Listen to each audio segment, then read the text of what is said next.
بسم اللہ الرحمن الرحیم۔ السلام علیکم ورحمۃ اللہ۔ جب سے عمران خان نے army chief general Asim Munir اور DGI جنرل ندیم انجم سے ملاقات یا ان کے ساتھ براہ راست مذاکرات کے حوالے سے میسج یا پیغام کنوے کیا ہے، جو بہت بڑا پیغام ہے، اور پچھلے 2 سالوں میں یہ عمران خان کی جانب سے ڈائریکٹ پیغام جو کہ کسی نے توقع نہیں کی، کوئی بھی نہیں سوچ رہا تھا کہ اس قسم کا پیغام عمران خان کی جانب سے آ سکتا ہے،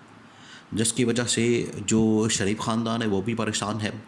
جو نون لیگ کی لیڈرشپ ہے وہ بھی پریشان ہے، کیونکہ ان کو پتہ ہے کہ اگر اسٹیبلشمنٹ نے عمران خان کے ساتھ مکمکا کر لیا یا ان کے ساتھ ون پیج پر آ گئے یا عمران خان سے قائل ہو گئے تو پھر تو ہماری چھٹی۔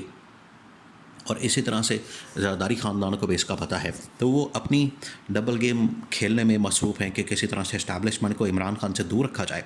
لیکن اسٹیبلشمنٹ نے اس بات کا تہیہ کر لیا، اسٹیبلشمنٹ نے اس بات کے اوپر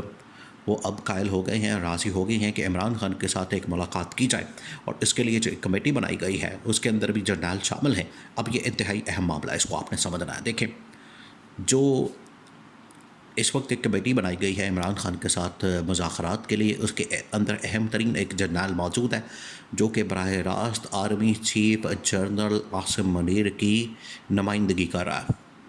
یعنی کہ اسی کی ترجمانی کر رہا ہے، اور وہ اسٹیبلشمنٹ کی ترجمانی کر رہا ہے، اور لیفٹیننٹ جنرل کے رینک کا آدمی ہے، اس کا نام ہے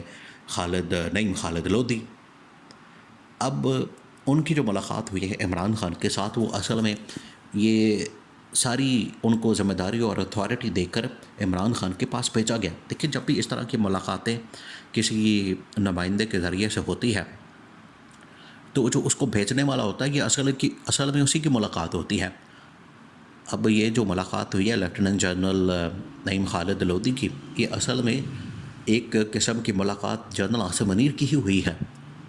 لیکن اس کے اندر جو فیس ہے وہ نعیم خالد لودھی کا ہے۔ اب نعیم خالد لودھی نے عمران خان کے ساتھ ملاقات کر لی ہے، اور انہوں نے شہباز شریف کو بھی یہی مشورہ دیا،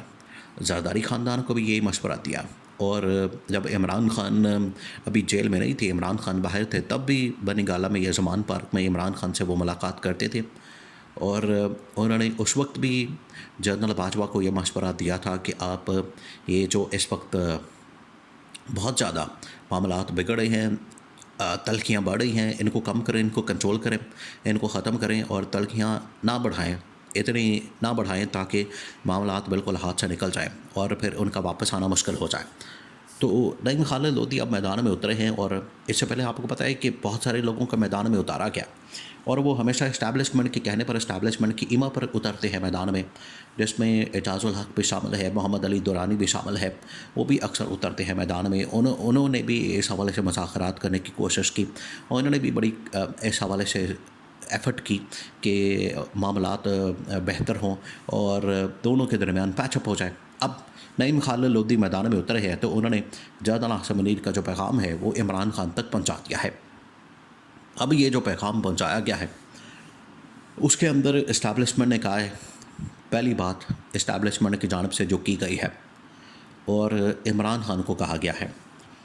عمران خان کو یہ بات کی گئی ہے کہ ہم جانتے ہیں کہ یہ جو حکومت ہے اس وقت شہباز شریف کی، یہ کس قدر نااہل اور نکمی حکومت ہے، لیکن ہمارے پاس آپشن نہیں تھا۔ اب یہ اسٹیبلشمنٹ اپنی بے بسی کا اظہار کر رہی ہے۔ اسٹیبلشمنٹ یہاں پر اس میں ایک تو یہ کہ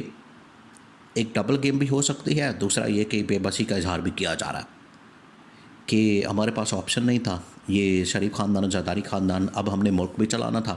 ملک کو آگے بھی لے جانا تھا، ملک میں انتخابات، کیونکہ سپریم کورٹ کا سب سے بڑی عدالت کا حکم آ گیا تھا، تو انتخابات کروائے بغیر ہمارے پاس چارہ کوئی نہیں تھا۔ اب جب انتخابات ہو جائیں تو کسی نہ کسی کو تو مینڈیٹ دے کے ہم نے اس کو بٹھانا ہے۔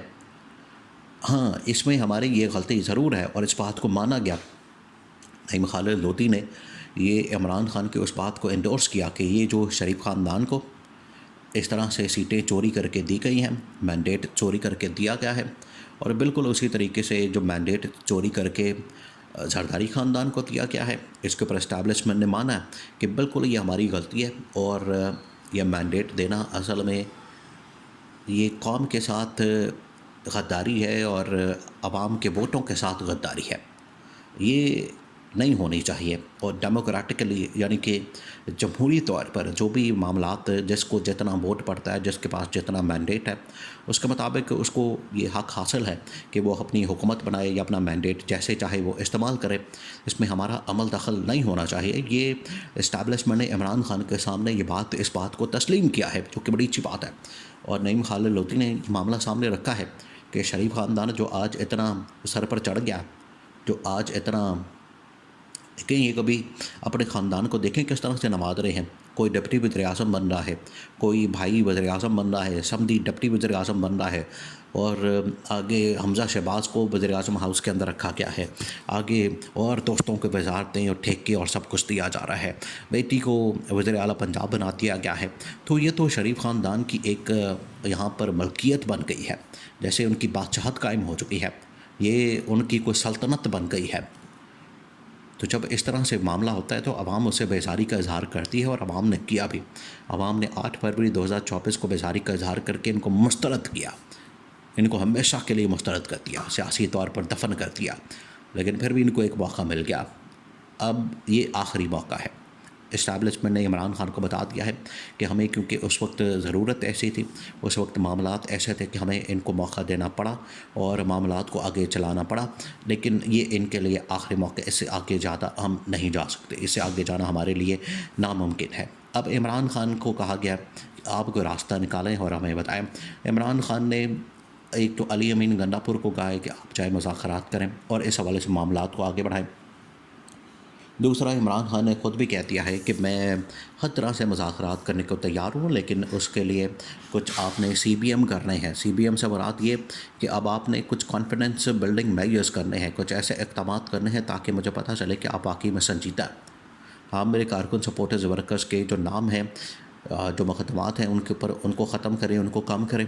تو اس حوالے سے آنے والے دنوں میں یہ پیش رفت، یہ بڑی ڈیولپمنٹ ہونی ہے، جس میں ان کے نام، ان کے مقدمات، ان کے کیسز منگھڑت نہ صرف کارکنوں کے اوپر، سپورٹرز کے اوپر، ورکرز کے اوپر وہ ختم ہونے ہیں، بلکہ عمران خان کے اوپر بھی۔ توشہ خانہ سائفر 190 ملین اور جو نکاح والا کیس ہے، یہ فارغ ہونے والے ہیں۔ یہ پہلا سی بی ایم ہے کہ یہ مقدمات منگھڑت بے بنیاد قسم کے یہ فارغ ہونے ہیں، کیونکہ اب عدلیہ بھی کھڑی ہو گئی ہے، عدلیہ نے بھی اپنے آپ کو منوا لیا ہے، عدلیہ بالکل میدان میں آ گئی ہے۔ انہوں نے کہا ہے کہ ہم نے کسی صورت بھی کوئی بات نہیں ماننی، ہم نے کسی صورت بھی کوئی آرڈر نہیں ماننا اور انٹرفیرنس اور مداخلت کو تسلیم نہیں کرنا۔ تو عمران خان کے لیے یہ پہلا سی بی ایم ہونا ہے، راستے کھلنے ہیں، معاملات آگے بڑھانے ہیں، اور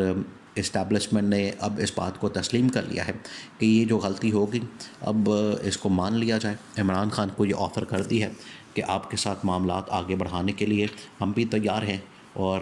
اب چیزیں آگے بڑھانے کا وقت ہے۔